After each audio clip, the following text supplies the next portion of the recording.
Bonjour à tous. Merci d'être parmi nous aujourd'hui pour notre série de webinaires des outils CTC sur Civil 3D de SolidCAD. La capsule d'aujourd'hui vise à explorer les outils de productivité pour les arpenteurs dans Civil 3D. Et plusieurs parmi vous, savez que parmi l'ensemble des fonctionnalités et d'outils disponibles qui sont dans Civil 3D, le volet arpentage est quelquefois, peut-être même souvent négligé. Donc, ce webinaire va nous permettre d'en savoir davantage sur les outils de productivité créés spécifiquement pour les arpenteurs. Alors, on va couvrir les solutions de traitement de données de la suite Project Sim, ainsi que les outils d'optimisation des normes dans la suite Sim Manager de SolidCAD. Et aujourd'hui, en cette veille des vacances d'été, mon collègue Maxime Carrier vous réserve une surprise qui va nous faire dévier quelque peu de notre programme. Donc, l'agenda, évidemment, encore une fois, une brève présentation de SolidCAD. Je vais quand même enchaîner ça assez rapidement. Plusieurs parmi vous avaient suivi des webinaires avec nous dernièrement. Même certains parmi vous étaient avec nous hier. Donc, je vais quand même sauter rapidement là, sur la présentation de SolidCAD. Alors, la démonstration d'aujourd'hui, outils de productivité pour les arpenteurs dans Civil 3D et les objectifs d'apprentissage. Donc, c'est dès le premier point où on dévie un peu du programme. Maxime va faire un survol rapide de l'utilisation du module topographie de Civil 3D, ce qui va nous permettre de faire une introduction à notre nouveau gabarit solo civil que plusieurs parmi vous attendez.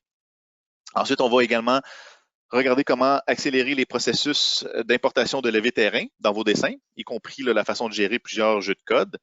Et pour conclure finalement avec la façon de pouvoir créer et gérer vos gabarits d'arpentage pour Civil 3D. Donc bref, présentation de SolidCAD. Alors, comme plusieurs parmi vous le savent déjà, SolidCAD a été fondé en 1996 par Michael Coogan et l'entreprise a, dans les années qui ont suivi, fait l'acquisition de plusieurs compagnies dans le domaine de la conception assistée par ordinateur, jusqu'en 2017 où SolidCAD et Cancel se sont réunis pour former la compagnie que l'on connaît aujourd'hui, SolidCAD, une compagnie Cancel. Et SolidCAD continue encore en date d'aujourd'hui à renforcer sa présence en ayant fait l'acquisition d'autres entreprises dans le domaine, encore une fois, et ce sont en fait des acquisitions qui ont été faites à travers le pays. Donc, aujourd'hui, SolidCAD est le plus grand partenaire Autodesk Platinum et Bluebeam Platinum au Canada. Et nous possédons une équipe là, en pleine croissance de 100 employés. On offre des formations dans les 2 langues officielles et évidemment, nous sommes très fiers d'être détenus et exploités au Canada, donc une entreprise 100% canadienne. Au niveau de la spécialisation de SolidCAD, donc SolidCAD se spécialise dans les technologies qui vont prendre en charge plusieurs secteurs, notamment l'AEC au niveau du bâtiment, les infrastructures civiles, la fabrication, donc le manufacturing, puis les médias et les divertissements. Et au niveau de notre équipe infrastructure, eh bien, ce sont des services de formation, de consultation, donc de coaching. On a des développeurs qui sont à même de pouvoir programmer de nouvelles applications pour vous, de personnaliser des applications existantes. On a également des consultants techniques qui sont à même de mettre en place des processus et des solutions robustes de gestion de vos données. On offre évidemment du support, possibilité d'intégrer à des logiciels existants au sein de votre organisation, qui est un point central là, quand on fait de la géomatique. Et on va également faire des analyses sur site de l'évaluation de vos workflows et de voir comment on peut optimiser ces workflows. Puis évidemment, il y a plusieurs événements qui sont tenus, dont celui d'aujourd'hui. Par contre, en raison de la situation actuelle, encore une fois, tous nos événements sont en ligne seulement. Au niveau des produits partenaires, vous connaissez, pour plusieurs d'entre vous, connaissez évidemment Autodesk, Bluebeam aussi, qui commence à être de plus en plus connu. Par contre, aujourd'hui, je vais me concentrer essentiellement sur les outils CTC de Safe Software qui offrent des packs de productivité pour les utilisateurs sur Revit et Civil 3D. Aujourd'hui, on va se concentrer essentiellement sur ceux de Civil 3D, évidemment. Donc, deux suites qui regroupent les différents produits. La première, Sim Project Suite, qui s'adresse essentiellement à des power users qui sont spécialisés dans le génie civil et l'arpentage et vont utiliser les outils inclus dans cette suite pour la gestion de projets 3D, l'automatisation de réseaux de canalisation et les processus liés aux bases de données topographiques. Et ces outils vont être utilisés dans des travaux qui sont liés aux routes, aux réseaux ferroviaires, sites et services publics. Et pour ce qui est de la suite Sim Manager Suite, eh bien, celle-ci s'adresse plus à des gestionnaires ou des chargés d'équipe qui gèrent justement les équipes de dessin. Et les outils qui sont conçus pour ces équipes, pour ces gestionnaires, c'est bon pour la création et l'édition automatisée de styles, de calques, de types de lignes. Donc, en fait, c'est pour standardiser en quelque sorte, aider à standardiser les équipes de production. Alors, avant de céder la parole à Maxime, juste revenir sur les différents webinaires que nous avons tenus au courant des derniers mois, durant cette période de pandémie. Alors aujourd'hui, c'est le dernier de cette série. Ne vous inquiétez pas par contre, dès l'automne, on va recommencer avec une nouvelle série de webinaires. Je vous rappelle par contre que tous nos webinaires sont disponibles en ligne sur notre site web. Donc, vous pouvez aller les consulter. Dans le fond, tous les webinaires sont enregistrés et déposés sur notre site web. Je vais copier le lien pour accéder à nos événements et nos webinaires dans le chat du webinaire aujourd'hui. Et si vous avez quelques questions que ce soit, vous pouvez nous contacter. Vous avez les coordonnées des membres de l'équipe infrastructure au Québec. Je rappelle à tous que tous les participants aujourd'hui sont en mode muet. Si vous avez des questions, vous pouvez nous les faire parvenir dans la section appropriée du webinaire. Nous allons tenter d'y répondre lors du webinaire. Et si nous n'avons pas le temps de répondre à l'ensemble des questions, bien évidemment, un courriel sera envoyé à tous les participants en répondant aux questions qui n'auront pas été répondues. Donc voilà, sans plus tarder, je cède la parole à Maxime qui va pouvoir commencer la démonstration. Alors Maxime. Merci, Maxime. Excellent. Bonjour tout le monde. Bienvenue au webinaire SolidCAD sur les outils, j'allais dire de CTC, mais de Civil 3D, soyons francs, de Civil 3D sur sur ce qui peut accommoder les arpenteurs ou la gestion des levées terrain. Donc, le plan initial de la présentation, celui qui a été présenté sur notre site web, ça centralisait essentiellement sur les outils CTC. Pour ceux qui ont déjà assisté à mes présentations, aux présentations de Martin sur les outils CTC, d'habitude, on focus essentiellement sur leur mise en application en prenant pour acquis que vous êtes en pleine connaissance des outils à votre portée déjà dans Civil 3D et comment est-ce qu'on peut optimiser vos outils déjà existants. Toutefois, j'ai décidé d'altérer un peu le programme. J'aimerais qu'on discute d'avantages et avantages, comme Maxime l'a discuté un peu plus tôt dans l'introduction, des outils déjà existants notamment dans le module topographie de Civil 3D, parce que, je vais être franc avec vous, à force de se promener, moi et Martin, on peut facilement... J'ai pas fait des statistiques, Martin, je sais qu'il est dans la salle, là, mais je veux dire, un bon 95% des gens au Québec n'utilisent pas le module topographie. Est-ce que je me trompe? T'es pas mal dedans. Il y a d'énormes, puis en le comprenant, en le voyant, vous allez facilement remarquer les gains possibles à l'utiliser. Absolument. Vous avez potentiellement de l'or sous la main, tout simplement. Et sous les yeux, vous en rendez pas compte. Donc, sans plus tarder, je me présente rapidement. Je m'appelle Maxime Carrier. Pour ceux qui ne me connaissent pas, je suis consultant technique et je suis spécialisé chez SolidCAD en tout ce qui est produit de géomatique, d'arpentage et d'architecture, pas d'architecture, d'infrastructure, pardon. J'ai en ma compagnie Maxime Grimard et Martin Côté qui vont m'accompagner dans la formation. Si jamais, messieurs, vous avez des commentaires, n'hésitez pas à intervenir. S'il y a des questions, vous pouvez me les envoyer en temps opportun. On est un peu plus freeform, un peu moins serré dans le temps aujourd'hui pour la présentation. Le programme de la présentation, on va commencer, c'est pas une très belle proportion en termes d'écriture, mais on va commencer par une introduction au module topographie. On va peut-être même prendre la moitié de la présentation, dépendamment à quel point je divague. Parce qu'on va aussi, au travers du module topographie, vous présenter le gabarit du ministère, basé sur les normes du ministère des Transports les plus récentes que l'on développe à l'intérieur, à l'interne chez SolidCAD et que l'on distribue aussi pour nos clients et utilisateurs. À discuter avec Maxime Grimard et Louis Robin, si jamais vous en voulez une copie.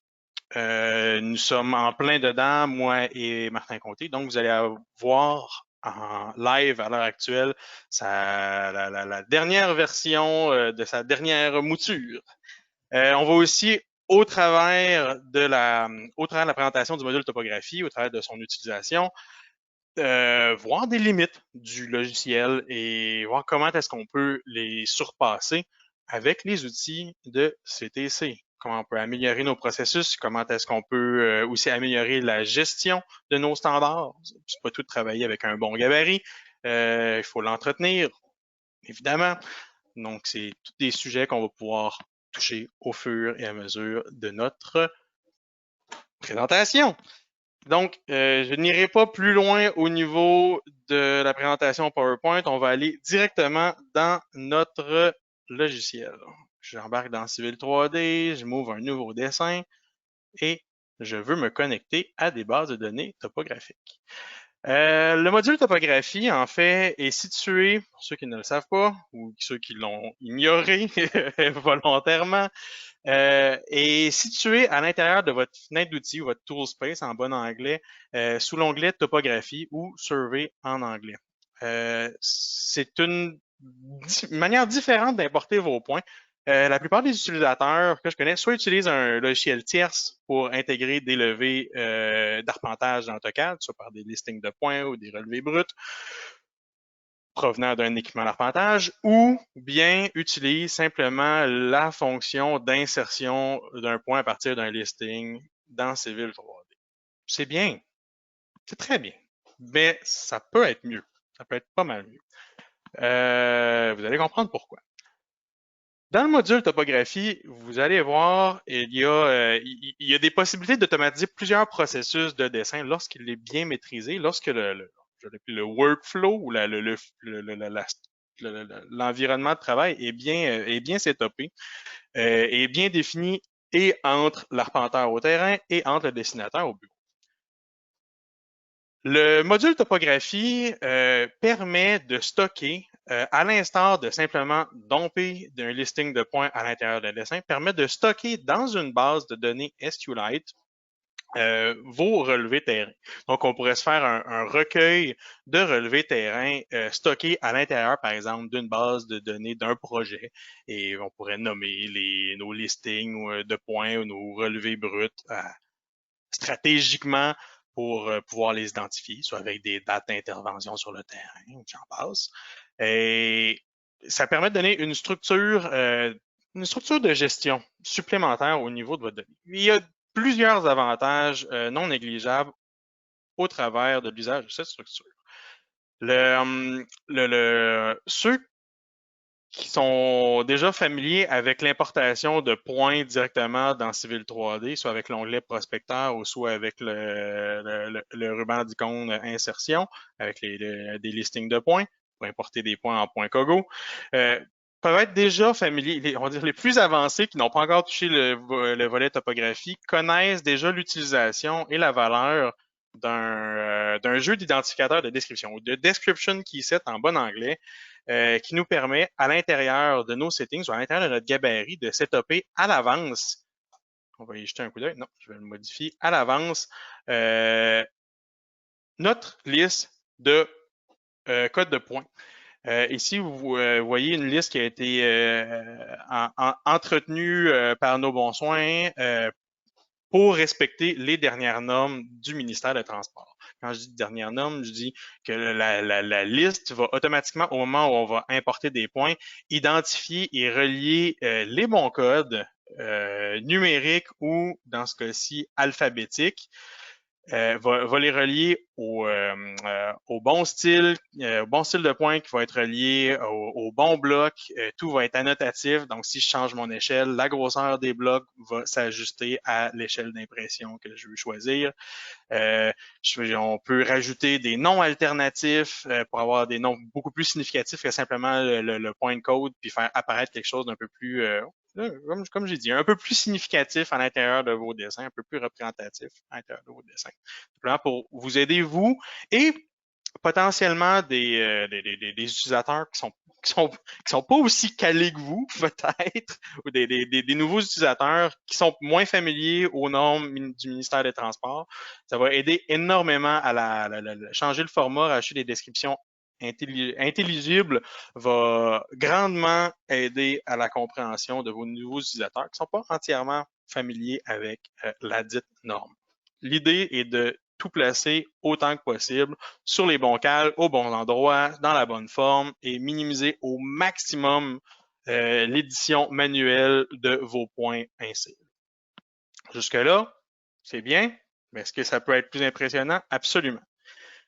Dépendamment des codes, avec le volet topographie, on peut aussi tracer nos lignes automatiquement. Donc, dépendamment si au terrain, on a intégré ou pas des codes linéaires, certains, peut-être parmi vous, sont déjà familiers peut-être avec la notion. Les normes du ministère des Transports, en fait, si j'extrais la liste de P-codes qui a été fournie sur leur site web, présente des codes linéaires.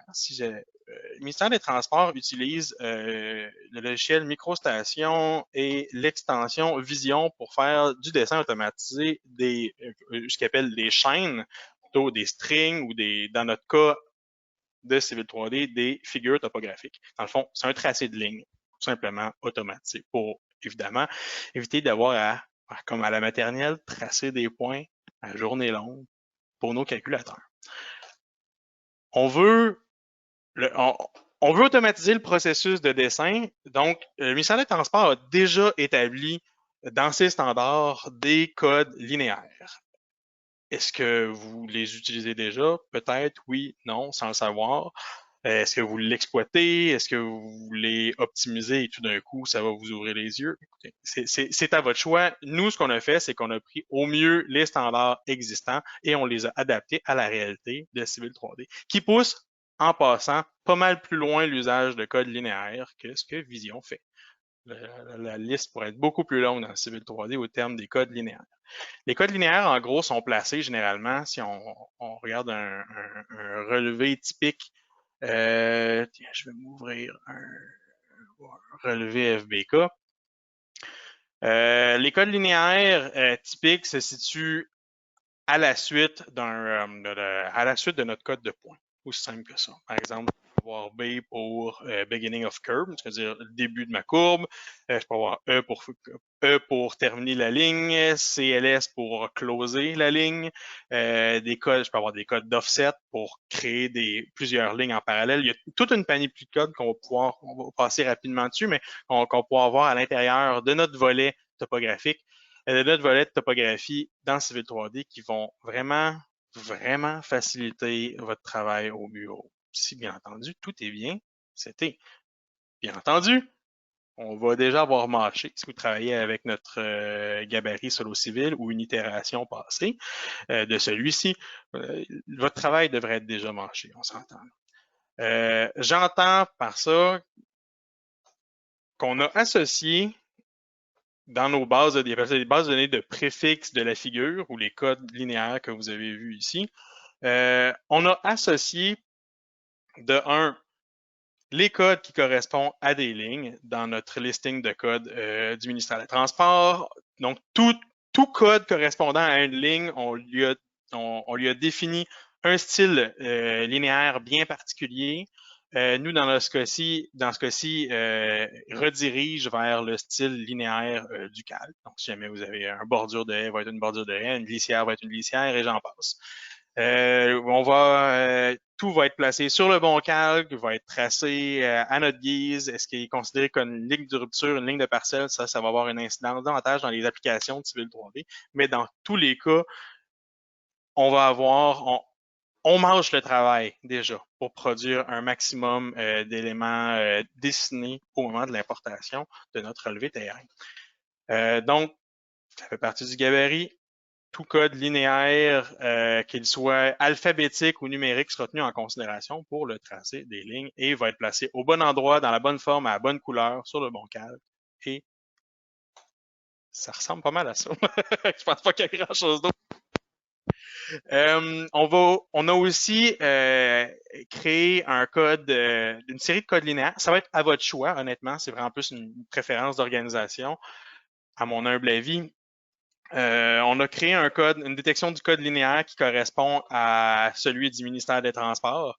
les codes linéaires, comme je vous ai présenté un peu plus tôt, c'est par exemple un début de ligne, fin de ligne, fermé à ligne. Évidemment, tout n'a pas été tenu en compte dans les 3-4 codes du ministère des Transports. Il y a beaucoup plus de possibilités à l'intérieur de Civil 3D. C'est à vous de les explorer et de gagner vraiment d'aller explorer le potentiel, puis de gagner en productivité en les appliquant le plus efficacement possible. D'ailleurs, moi, dans ce cas-ci, pour ce qui est de notre formation, je vais utiliser un code linéaire que j'ai monté personnellement, inspiré principalement du code linéaire par défaut fourni dans Civil 3D. Donc, il y a une bonne partie de la préparation qui doit être prévue au niveau de la reconnaissance des codes de points, la reconnaissance des codes de ligne à la base dans votre template. C'est du temps, c'est de l'énergie, puis on verra par après comment l'optimiser, comment créer de toutes pièces ou modifier vos gabarits à partir des outils CTC. Vraiment faciliter le processus pour vous faire une bonne base avant de rehausser au maximum votre productivité au bureau. Je vais ouvrir une base de données pour vous donner l'eau à la bouche. J'ai intégré le fichier que je vous ai présenté un peu plus tôt, le fichier FBK. Le fichier FBK, lui, c'est un fichier d'observation brute. En fait, c'est le seul format d'observation brute qui est lisible à l'intérieur de Civil 3D. J'entends par observation brute, pas toutes les observations brutes d'équipement d'arpentage, j'entends des angles et distances. Pas seulement des points géographiques X, Y, Z, mais on peut aussi rentrer des angles et distances si vous travaillez avec des équipements d'arpentage, je ne veux pas dire conventionnels, mais par exemple des stations totales robotisées, et j'en passe. Télémètre, j'en passe. Théodolite, peut-être pas. Mais dans tous les cas, il va y avoir une reconnaissance. Il va reconnaître la mesure d'angle et distance et va appliquer à l'intérieur de Civil 3D la géométrie et la position géographique de ces points en fonction de ce qui a été fixé, des points de contrôle fixés et j'en passe, à l'intérieur du fichier FBK. Ce qui veut dire que si je l'intègre dans mon dessin,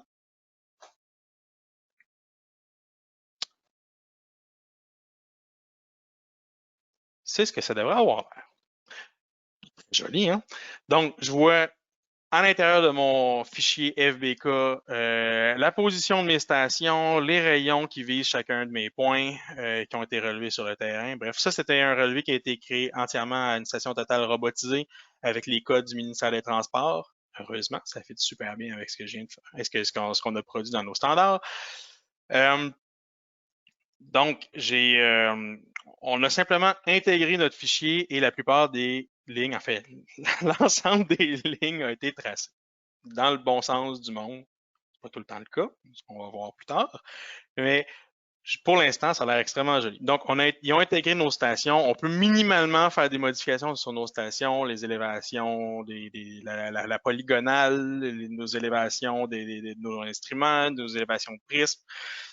Mais en réalité, c'est pas la force de Civil 3D de travailler la donnée brute. C'est simplement plus à titre de référence pour vous. Visuel, il existe des fonctions, mais c'est pas aussi avancé que ce que les logiciels de traitement de données brutes comme les Trimble Business Center de ce monde, les Leica Infinity de ce monde font tout le temps. Donc, à considérer, ce n'est pas professionnel, ce n'est pas la crème de la crème au niveau de la gestion des données brutes.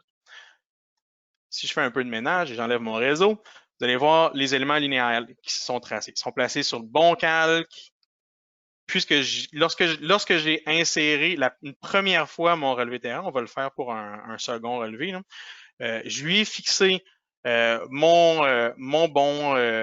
bonne base de données de préfixe de figure. J'ai donné le bon jeu de code à identifier. Puis lui, il a identifié dans mes points, par exemple, le code début de ligne et a débuté ma ligne. Et lorsque j'avais, par exemple, un début de courbe, a switché mon mode linéaire à courbe et a poursuivi, ainsi de suite, dépendamment de ce que je lui ai inséré comme code linéaire, en fait. Il y a vraiment un bon potentiel si vous ne travaillez pas déjà avec des codes linéaires. et que vous n'avez pas déjà un bon gabarit pour le gérer, j'aimerais vous convaincre de l'utiliser. Ça peut vous sauver du temps au bureau, du temps extrêmement manuel de gestion de votre relevé. Il y a beaucoup à faire et à optimiser là, pour limiter l'édition manuelle de vos relevés, le traçage de ligne manuelle de vos relevés. Au travers de ça, on a des relevés. J'ai mis dans notre relevé, on a mis des codes d'offset, ce qui veut dire que, par exemple, mes bordures de béton ont de part et d'autre des lignes en offset. Quand je dis des lignes en offset, ces lignes-là, en passant, ne sont pas que des éléments linéaires 2D. Si vous voyez des courbes, pour ceux qui sont familiers avec AutoCAD, si vous voyez une courbe dans AutoCAD, en général, c'est une polyligne et les polylignes sont essentiellement 2D. Dans ce cas-ci, on est dans Civil 3D et le 2D, on s'en fout pas mal. On veut travailler en 3D. Ces éléments linéaires-là s'appellent des figures. Ce ne sont pas des polylignes, ce ne sont pas des polylignes 3D. Ce sont des lignes caractéristiques de terrain avec des détails avancés, avec des détails particuliers qui sont directement reliés à des points dans notre base de données. Les lignes caractéristiques de terrain, c'est des polylignes sur les stéroïdes. Voyons-le comme ça. C'est des polylignes dont je peux faire une édition fine des altitudes. J'ai pas à utiliser si jamais je veux faire une édition 3D de ma polyligne, j'ai simplement à aller dans un tableur super efficace, aller ajouter, travailler mes élévations, les mettre par rapport à une surface, mettre un degré de pente, par exemple, si on voudrait niveler un fond de fossé, ajuster un degré de pente à ma guise entre chacun des points d'élévation.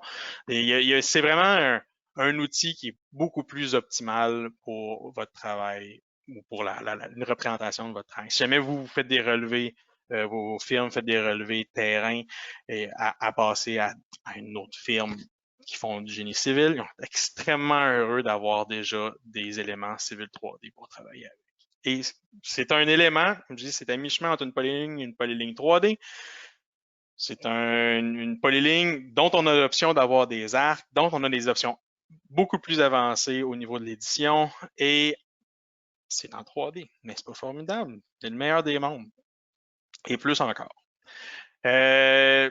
Évidemment, un relevé comme ça, ben, c'est pas parfait. c'est jamais aussi parfait que ça.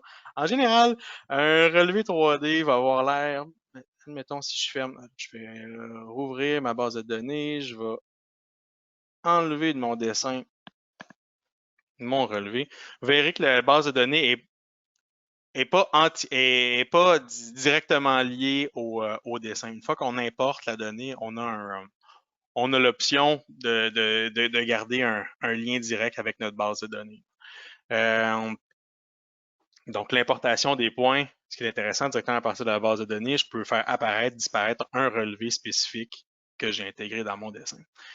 On va ouvrir un dessin qui est plus problématique. En fait, je vais je vais insérer, j'ai créé une base de données pour mon dessin, pour mon relevé problématique et je vais importer un relevé topographique.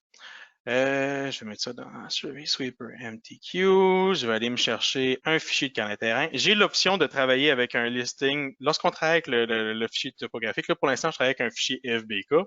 Mais si vous travaillez typiquement avec des listings de points, TXT, ASCII, j'en passe, XYZ, peu importe. C'est tout aussi valable et tout aussi possible, même recommandé dans bien des cas, de les utiliser et de les intégrer à l'intérieur de vos bases de données. Donc, ne devrait pas être problématique si vous avez déjà fixé vos standards avec des fichiers de points texte. Moi, je vais travailler dans ce cas-ci avec un fichier de carnet de terrain FBK. Je vais choisir mon topo brut, l'intégrer. Je vais mettre ça, ouais, je vais l'intégrer dans un réseau, juste pour voir mon réseau de stations. Et maintenant, je lui définis quel type ou quel standard je dois utiliser. Parce qu'on peut utiliser en parallèle plusieurs potentiellement listing de points variés dans votre template. On peut avoir plusieurs, je dis listing de points, liste de P-codes, puis on peut aller les faire varier à l'intérieur de vos standards aussi. Moi, personnellement, je vais conserver les settings par défaut que je lui ai définis. Je vais aussi lui dire au moment de l'importation d'immédiatement traiter ce qu'il appelle le jeu de dessin au trait. Donc, tracer mes lignes automatiquement. Je veux aussi pas seulement qu'il traite les éléments linéaires à l'intérieur de ma base de données, mais je veux aussi les insérer dans mon dessin courant. Donc, je vais demander de me dessiner mes points, mes lignes, de me les intégrer. Voyez le travail qui vous évite.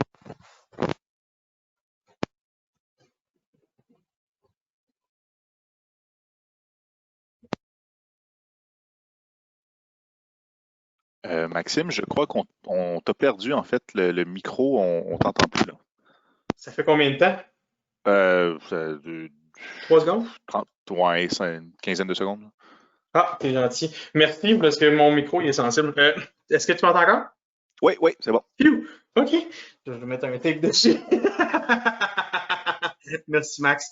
Qu'est-ce que je disais déjà? Bon, je faisais simplement une petite introduction sur la manière que j'importais mon fichier de points. C'est pas une très grande importance. Je vous ferai la formation. Mais l'idée, c'est que j'intègre un fichier qui n'est pas aussi joli que mon précédent. En fait, généralement, lorsque vous allez avoir un relevé terrain, c'est possible que les codes linéaires ne soient pas parfaits. On s'entend. Potentiellement, vous venez d'intégrer le standard ou il y a simplement une erreur de frappe qui a été faite ou, par exemple, moi, je lui ai demandé d'intégrer mon listing de points dans l'ordre. C'est ce que je suis en train d'expliquer dans le mute. Là. J'étais en train d'intégrer j'ai demandé d'intégrer mes points dans l'ordre de lecture de mon fichier et comme de fait, si je vois ici, le technicien terrain est arrivé à un premier point, est allé prendre le début de ma courbe, la fin de ma courbe, puis il est revenu, j'ai oublié de prendre mon milieu de courbe, il est revenu en arrière, puis bref, il n'a pas changé l'ordre dans son listing de points. Il ne les a pas renommés. Ce qui fait que, les codes linéaires, ils sont parfaits, mais sont aussi parfaits que la personne qui les utilise. On peut tout corriger ça à l'intérieur d'un relevé, mais ça va avoir des limites. On va voir ça ensemble. Par exemple, si j'ai une maison qui n'a pas été tracée, il manquait un code linéaire, ce qu'on pourrait faire, c'est que je pourrais aller à l'intérieur du dit code. Je vais aller, ça c'est un bâtiment résidentiel, je vais aller modifier les propriétés du point topographique avec un clic droit. Je vais y ajouter son code linéaire manuellement. J'aurais pu le faire dans le fichier brut et le réimporter, mais bon, pourquoi pas le faire directement à partir de Civil 3D. Je vais simplement rajouter un début de code linéaire et en théorie, si je relance mon dessin au trait, là où petit bug visuel civil reste civil. Oui, mettre à jour mon dessin au trait, oui.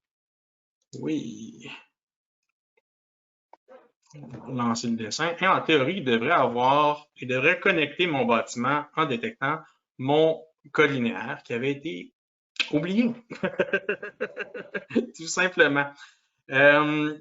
Vous allez voir là, tout élément qui est intégré là-dedans, que ce soit les bons lignes, c'est à la bonne place, ou les bons codes, les bonnes formes de points, les bons étiquettes sur les bons codes. Tout ça est, oui, même les lignes, tout ça est annotatif. Ça veut dire que si je change mon échelle d'impression, tout s'ajuste en passant. Des lignes dans AutoCAD. Si vous faites usage de figures ou de lignes caractéristiques de terrain, vous venez potentiellement vous sauver pas mal de temps d'édition. Pour ceux qui sont habitués de changer, créer des polylignes 3D puis d'aller dans les propriétés et de propriétés d'objets et de changer manuellement l'échelle du type de ligne toutes les fois qu'ils doivent changer un mise en plan, ben j'ai plus besoin de faire ça. Pas avec les figures topographiques. Lorsqu'elles sont insérées, tout est dynamique, incluant le type de ligne qui est appliqué, ce qui est quand même relativement novateur par rapport à la bonne vieille méthode, à la bonne franquette d'AutoCAD. Donc, j'ai ajusté un point, j'ai rajouté un code linéaire, le logiciel le détecte, je l'ai modifié dans la base de données, non pas dans le fichier brut. Donc, si je venais à réimporter le fichier brut, ça serait écrasé, mais dans la base de données, on a fait nos éditions. On pourrait faire la même chose sur nos éléments linéaires. Je vais aller faire une petite modification de la figure topographique. Ici, je vois qu'il y avait des points qui ont été switchés. Je vais rapprocher un peu en zoomant sur la portion, ça paraît un peu plus. Je vois que j'ai inversé 2 points ici à la fin. J'ai ma liste de tous les points. La figure topographique, elle est dépendante. Je ne peux pas la modifier manuellement sans modifier les points auxquels elle est reliée. C'est la différence avec, mettons, une ligne caractéristique de terrain qui est plus un outil de design. Si, par exemple, je switch mes 2 points, il me propose la nouvelle forme avec les éléments de courbe tels que détectés. Je clique sur OK, tadam, ça a marché. Il a fait une modification formidable. Je vois aussi qu'il y a un autre élément linéaire problématique. Je vais faire quelques corrections rapides, là, sans trop vous les expliquer. Pourquoi pas? Je vois qu'il y a eu il y a une erreur au niveau du pointé d'un des points. Je vais aller renommer. Je savais que le dernier point, c'était le 363. Je pourrais aller zoomer pour le valider ou cliquer sur le point littéralement. Là, je vais juste le réécrire. Je mets un 363. Parfait. Il est à recréer mon élément linéaire collé sur le 300, connecté sur le point 363. Parfait. C'est ajusté. Formidable. Toutes les modifications que je fais à l'heure actuelle sont tenues en compte à l'intérieur de ma base de données parce qu'il y a une zone qui s'appelle figure et dans laquelle on stocke l'ordre de connexion des points, des codes linéaires. Tout ça, toute l'information, vous voyez ici, là, ça c'est simplement un visuel. C'est simplement une belle représentation de ce qui est crunché à l'intérieur de la base de données. Donc, il y a toujours un backup à l'intérieur de votre base de données, même si vous supprimez des choses, vous pourriez aller chercher individuellement des points dans les listes ou des lignes, puis aller les faire apparaître dans votre dessin. Je vais aller modifier la figure. Je vois qu'il y a des problèmes de courbure dans les 3 derniers points. Je vais starter ça avec un code de points, un code de courbe. Ça marche-tu? Yes. Code de courbe, code de courbe, code de courbe, code de courbe. On en place. Mettre des codes de courbe sur mes 3 derniers points. Super. Il a géré mes codes de points. J'aurais pu aussi aller changer le code de points directement le code de points, donc début de courbe, fin de courbe. Mais là, j'ai décidé de faire un ajustement. Une autre méthode de faire. C'est à vous de valider quelle est la meilleure méthode en pratique. Moi, je dirais qu'il n'y a pas une très grande différence. Je vais modifier les éléments de points. Je leur ai dit, c'est tout relié à des courbes. Trace-moi une courbe au travers de ces 3 points-là. J'ai fait des ajustements. Donc, c'est possible. Vous allez avoir des erreurs dans vos relevés. Mais c'est pas plus compliqué que ça, faire des ajustements, et tout est mémorisé à l'intérieur de votre base de données. C'est pas isolé dans votre dessin, c'est bien ajusté, mémorisé dans votre base de données. Donc, tout autre utilisateur qui vont l'utiliser, qui vont apporter les points, les lignes, vont travailler en parallèle sur la même base de données, sur les mêmes recueils de relevés terrain, vont avoir les relevés corrigés, sans avoir à réimporter à chaque fois le relevé brut. Formidable, hein? Il y a des forces à considérer avec tout ça. Toutefois, le logiciel a ses limites. C'est là que la Sim Project Suite de CTNC embarque. À l'heure actuelle, toute modification que je fais est stackée en double à l'intérieur du dessin. Je m'explique. Si je relance l'importation de mon dessin, mettons que je relance le dessin au trait, vous allez voir de quoi. Vous allez pogner de quoi? Hey, bizarre, mes modifications que je viens de faire ne sont pas applicables. Sont pas appliquées. Oh! Non seulement ils ne sont pas appliqués sur certaines courbes, sur certaines figures, mais mes figures que j'ai corrigées sont là. Qu'est-ce qui vient de se passer? C'est que dépendamment des options de réimportation, quoi que ce soit, aussi longtemps que quand vous faites des nouvelles figures, ou quand vous modifiez des figures, la base de données se rappelle de la vieille figure. Donc, lui, tant aussi longtemps qu'on ne la délite pas officiellement dans la base de données, la vieille figure est mémorisée. Simplement, la supprimer ne change dans le dessin, ne la supprimera pas dans la base de données. Le dessin qui peut faire ce que tu veux avec, ça n'affectera pas nécessairement la base de données. Il existe donc une option qui s'appelle Survey Sweeper, Survey Sweeper permet, c'est un beau bouton qui permet, voyez ça comme un bouton delete sophistiqué. Si je sélectionne la ou les courbes problématiques, celle-ci, si je sélectionne les courbes problématiques, ils vont non seulement supprimer dans le dessin, mais ils vont faire un lien et remonter dans la base de données pour déliter les courbes qui sont problématiques. Donc, ça, c'est de passant les boutons pâles, c'est des outils gratuits avec les outils CTC. Donc, si jamais vous téléchargez les outils CTC, que ce soit de la Sim Project Suite ou la Sim Manager Suite, vous allez avoir accès au bouton pâle, même après la trial version, même après que le délai de la trial version soit passé. Donc, un bel outil gratuit qui va vous permettre de gérer efficacement vos bases de données, faire un ménage efficacement. Ça marche aussi tant pour les lignes que pour les points. Je pourrais, par exemple, déliter une couple de points aussi, pourquoi pas. Et c'est les points qui ont été ajoutés dans notre dessin comme étant des points Kogo, en passant, pourront être supprimés à même notre base de données. S'il y a par exemple, je pense à des points dupliqués, souvent, qui ont été ramassés 2 fois sur le temps. Si vous voulez faire un ménage dans la base de données, eh bien, c'est une excellente manière de le faire sans avoir à tout le temps remonter et de votre dessin et dans la base de données pour faire votre ménage. C'est visuel, c'est le fun, on le retrouve facilement. Je clique sur le point, c'est fait, supprimé, merci, bonsoir. On n'en entend plus parler après. Aussi, chose intéressante, il existe déjà dans Civil 3D des applications pour convertir, par exemple, un centre-ligne de route, par exemple, un centre-ligne de route, un axe existant en ligne caractéristique de terrain. Si vous avez, par exemple, un axe, vous avez un axe, un alignement dans lequel vous avez un profil, vous pouvez vous créer, le convertir en ligne caractéristique de terrain pour faire toutes sortes d'applications. L'inverse est aussi possible. Elle n'est pas possible à l'intérieur des outils standards de Civil 3D, des commandes standards de Civil 3D, mais vous avez la possibilité de convertir une feature line ou, dans notre cas, une figure qui est exactement la même chose considérant Civil 3D. On est capable de prendre, par exemple, le centre-ligne de route qui a été calculé, approximativement, peut-être, ça peut être une ligne centrale, une bordure de route, pas obligé d'être un centre-ligne de route pour créer un alignement, mais bref, vous comprenez, prenez une figure, vous la sélectionnez, je peux la convertir sans problème en alignement et l'alignement va créer une ligne de profil qui correspond à la réalité terrain ou du moins au relevé 3D qui a été cumulé à l'intérieur de ça. Je vais faire une ligne caractéristique de terrain. Je vais mettre ça dedans, tiens. Relevé topo, pourquoi pas. Je vais me faire un axe. Ça ressemble énormément, le menu de Feature Line pour Alignment ressemble énormément à un outil de création de Feature Line avec quelques options différentes. Une petite création d'axe, quelques différences suivantes.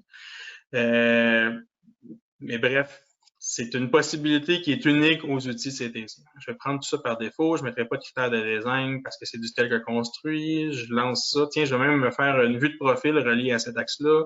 Tiens, prends-moi le profil par défaut standard. Voilà. Je me suis fait un axe entre lignes de route en 2 temps, 3 mouvements à partir d'un relevé terrain. Et je me suis même déjà produit une représentation ou à 2 clics près d'avoir ma vue de profil qui inclut un profil qui a été basé sur les points d'intersection verticale ou les points d'élévation qui ont été relevés à l'intérieur de notre relevé 3D. Il y a vraiment des belles utilisations, un bon mix à faire entre le potentiel de Civil 3D et les outils de CCC. Vous avez probablement à gérer plusieurs clients, plusieurs intervenants. Vous êtes potentiellement pas nécessairement au gouvernement, mais vous allez potentiellement communiquer avec des firmes, communiquer avec d'autres organismes gouvernementaux. Vous avez à gérer potentiellement plusieurs listes de point code, peut-être plusieurs templates en parallèle. Admettons que vous voudriez convertir un listing de points d'un code à un autre. on a un bel outil qui s'appelle Point File Converter. Point File Converter, c'est vraiment un outil formidable. C'est un outil qui n'est pas directement, ne nécessite pas Civil 3D d'être installé. Enfin, ne nécessite pas Civil 3D d'être installé. C'est vraiment un exécutable indépendant. Donc, on pourrait directement partir l'outil à partir de notre bureau. Si on... Je vais en faire l'exemple. Point File Converter permet de créer, par exemple, dans ce cas-ci, je vais la chercher, tiens, MTQ alphanumérique, va être capable de convertir un listing de points ASCII d'une liste de code à un autre. Par exemple, moi, dans ce cas-ci, j'ai pas fait quelque chose de très compliqué. J'ai pris simplement le code alpha versus le code numérique du ministère des Transports pour faire une conversion entre les deux. Voyez ça comme un find and replace. J'aime ça de dire sur stéroïdes, mais c'est quand même ça. Voyez ça comme un find and replace massif et super efficace, spécialisé pour manipuler vos listes de codes, de points de code pour vos relevés d'arpentage. On pourrait aisément convertir, dans ce cas-ci, de alpha numérique, mais ça pourrait être d'une liste de PK de maison à une liste du ministère des Transports, par exemple. Si jamais le relevé terrain n'avait pas été fait dans les standards du ministère des Transports, on peut faire, si on s'en va tout en bas de ma liste, on peut aussi faire des conversions d'un code linéaire à un autre. Moi, dans ce cas-ci, j'utilisais mes codes maison, code linéaire, mais j'ai décidé pour pouvoir redonner les fichiers d'observation au ministère des Transports, les convertir dans leurs codes qui sont reconnus par eux. En deux temps, en deux clics de conversion, je vais pouvoir passer de mes standards aux standards de mon client ou de mon intervenant pour que les listings de points puissent se tracer dans ce qu'ils veulent, que ce soit Vision, que ce soit Civil 3D, à leur guise, dans leur standard. On va tenir en considération potentiellement des préfixes, des suffixes, des séparateurs. Écoutez, dans ce cas-ci, je fais juste du alpha et du numérique, mais tout ça se modifie. Là. Je peux renommer les colonnes, je peux renommer leur contenu à ma guise. Le but, c'est juste d'avoir un formidable find and replace, puis qui va tenir et en considération potentiellement les suffixes, que dire, mettons, mon bord de mon haut de talus 1, mon haut de talus 2, mon haut de talus 3, ça va être maintenant mon 181A, 181B, 181C. Vous comprendrez assez vite que ça se fait facilement. Je vais lancer la conversion. Je vais prendre ma liste de conversion que j'ai créée. Super. Je vais prendre je pourrais prendre potentiellement plusieurs fichiers en parallèle à convertir. Je vais aller chercher dans ce cas-ci mon fichier alpha. PXYZD, l'ordre des colonnes n'est pas d'une très grande importance. L'important, c'est que votre dernière colonne soit la colonne des codes, simplement. Je vais remettre ça en même location, je pourrais mettre au même endroit, je pourrais mettre le fichier converti, est-ce que ça va avoir le même nom? Puis j'ai décidé d'y mettre un suffixe converted, ou tiens, converti. Why not? Je veux aussi qu'il me rapporte s'il y a des codes qu'ils ne reconnaissent pas. Parce que je ne m'attends pas à ce que le ministère des Transports, comme je vous l'ai dit un peu plus tôt, tienne en considération tous mes codes d'offset, tous mes codes qui sont formidables pour être produits dans Civil 3D, mais qui ne sont pas nécessairement lus par Vision Cargo. Tiens, je vais les appliquer, pourquoi pas. Immédiatement, il va me présenter qu'il y a des problèmes. C'est pas tant des problèmes, mais qu'il va garder inchangés certains codes qu'il a reconnus. Par exemple, des codes de rappel de points pour fermer potentiellement des formes ou pour aller chercher, par exemple, aller connecter un point qui a été relevé sur l'intersection d'un trottoir versus un bord de pavé, par exemple, simplement avec des codes de rappel ou des codes de connexion. Une fois, quelque chose qu'on voit généralement dans nos formations sur le module topographie. Un peu plus en détail. Bref, vous comprendrez, il ne touche pas les codes qu'il ne reconnaît pas. Il me laisse ça à moi. Et une fois que le fichier est produit, je devrais avoir un fichier qui vient d'apparaître converti entièrement en code numérique avec des préfixes alpha pour bien les distinguer avec des codes linéaires du ministère des Transports ou de l'intervenant ou de la liste cible voulue. Donc, il y a un beau potentiel lorsqu'on vient à manager un peu ou en batch des fichiers ou des relevés d'arpentage et ça vient très bien compléter la suite. En fait, ça permet potentiellement de limiter des compromis si vous recevez un listing provenant d'un intervenant externe avec une liste de code qui n'est pas tenue en compte dans votre template, puis vous faites simplement une liste de conversion entre son template, votre template, vous l'intégrez dans votre template. Votre template utilise vos standards, utilise les standards de votre choix, tout s'applique au bon endroit, à la bonne place. Vous n'avez pas à réinventer la patente, si vous me permettez l'expression, en fonction des codes des autres. Donc, c'est une manière facilitante d'optimiser votre travail bureau. Les derniers aspects que j'aimerais voir avec vous au niveau de l'optimisation, notamment de votre template, mais de ce que CTC peut faire, des outils CTC peut faire pour vous, vont être reliés à la gestion de vos templates, tout ce qu'on vous a présenté un peu plus tôt, les description keys et les figure database pour les éléments ponctuels, les éléments linéaires, tout ça par défaut, nativement dans Civil 3D, et Maxime l'a bien introduit tout à l'heure, sont négligés, plus ou moins, à l'intérieur de Civil 3D. Ces belles tables-là, malheureusement, ne s'éditent pas de masse. Vous ne pouvez pas copier-coller ça par défaut, provenant potentiellement d'une table externe, Excel, j'en passe, ou n'importe quelle liste. Vous pouvez pas, vous devez manuellement créer un par un les codes à l'intérieur de cette liste. Sauf si vous avez les outils CTC. Les outils CTC permettent d'exporter en table Excel, par exemple, dans ce cas-ci, les description key set, nos standards.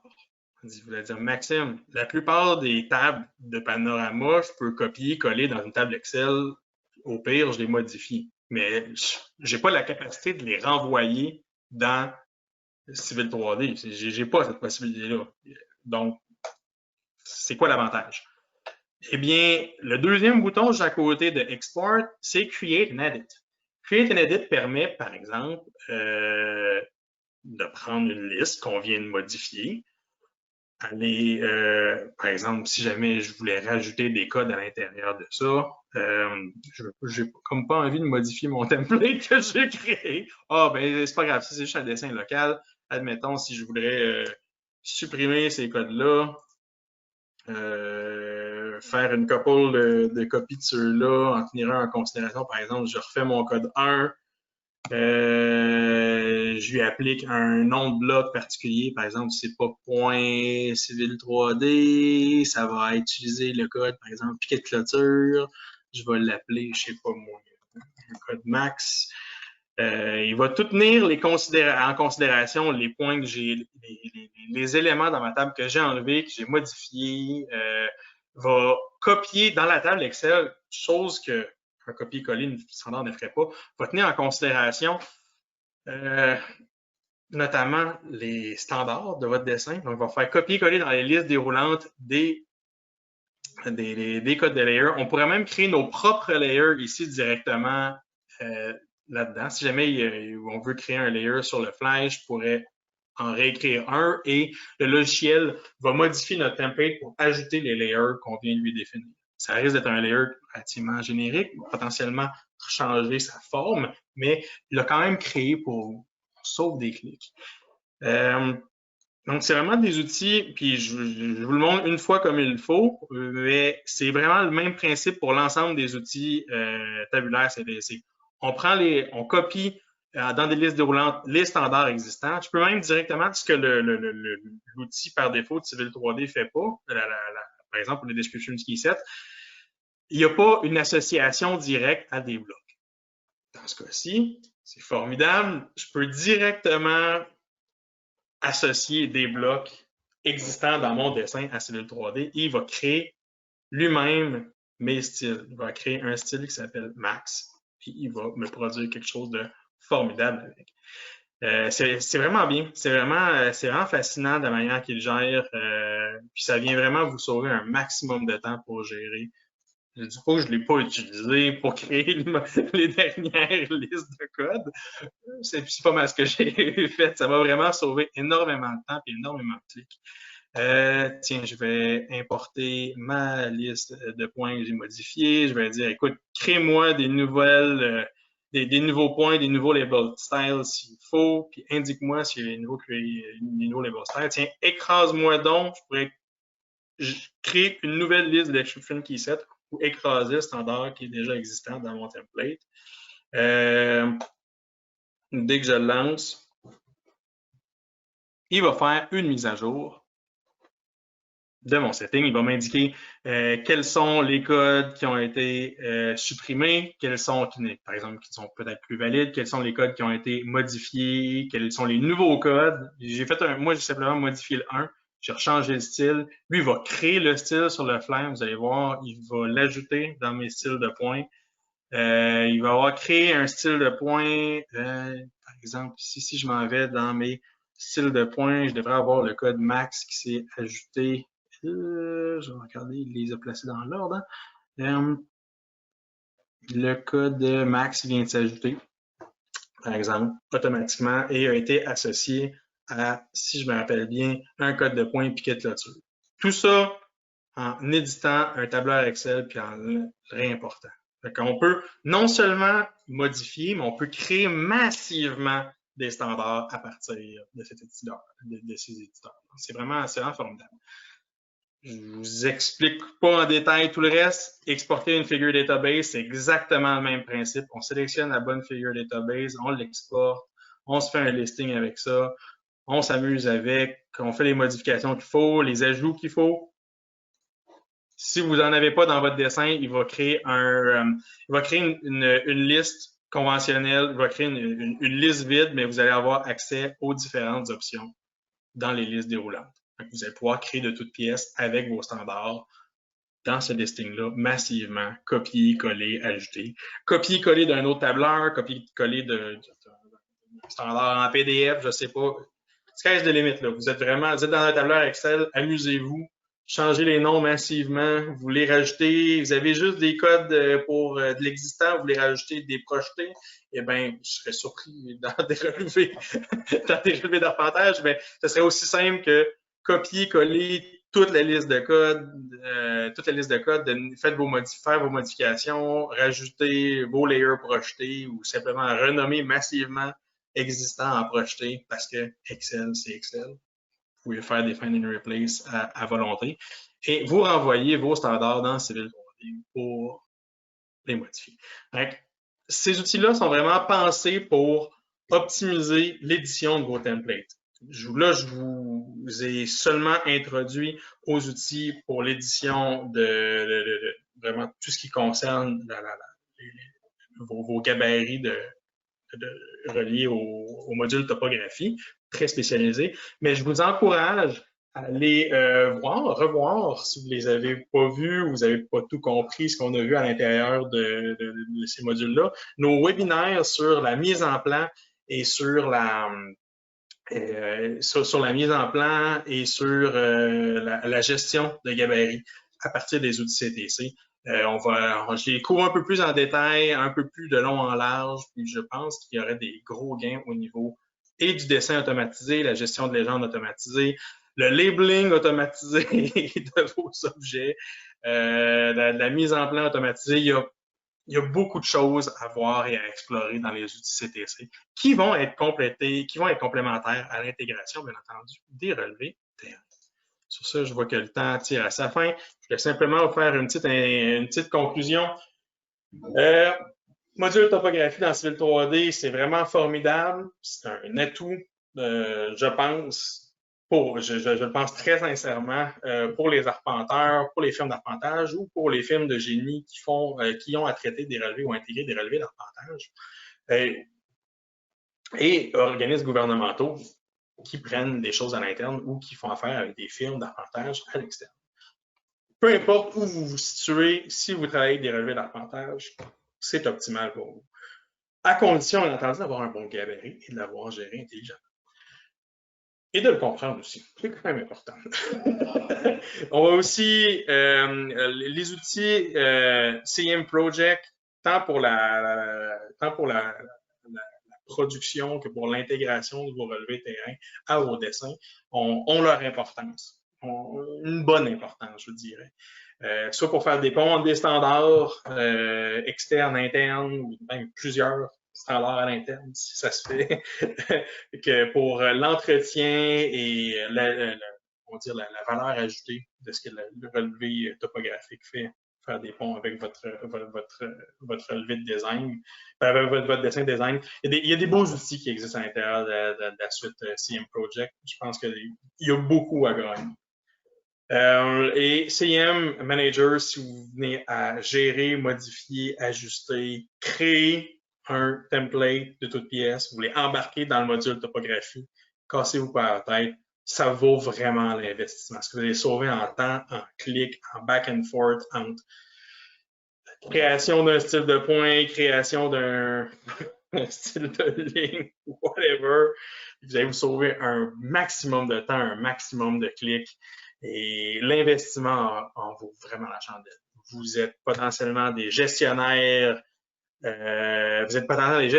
chargés de projet. Si vous travaillez avec les templates de votre entreprise, de vos agences gouvernementales, vous avez autre chose à faire. Vous avez de la formation à donner, vous avez de l'encadrement à faire, vous êtes potentiellement le meilleur super user de votre équipe sur les logiciels.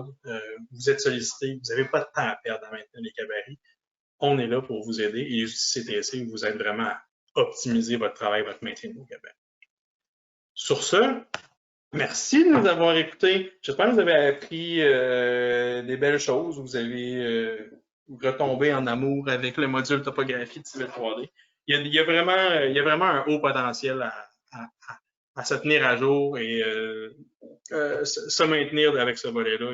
Il y a, selon moi, des gros gains à faire.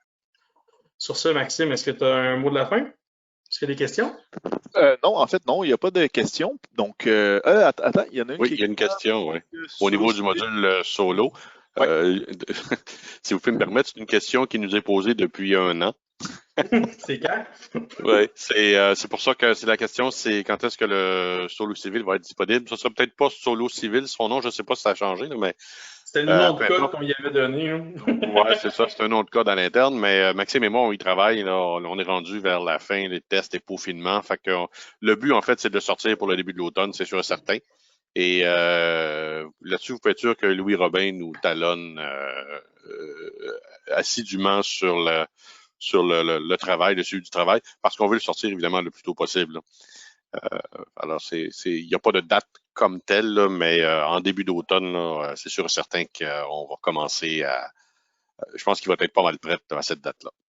Absolument. Puis on dit solo, ça va peut-être prendre une autre solo CAD, je ne sais pas comment on va l'appeler, là, mais c'est le gabarit du ministère du Transport. Exactement. Mais ça ne sera pas que pour les utilisateurs Civil 3D.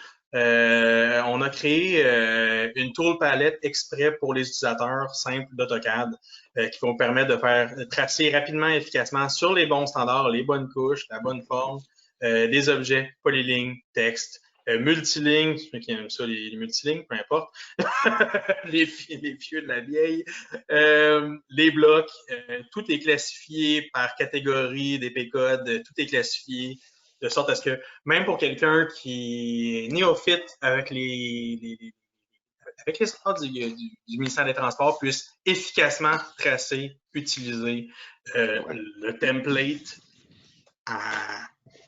le plus rapidement possible. Oui, exactement. Puis, on va sûrement faire aussi une présentation là, du gabarit là, quand ça va être prêt à distribuer de toute façon. L'expliquer, ça serait bien. Hein? Oui. Super! Est-ce qu'il y avait d'autres questions? Non, c'est tout. J'en vois pas d'autres. Donc, excellent. Bien, écoutez, merci. Merci à tous d'être là. Au plaisir. Puis on se dit à la prochaine.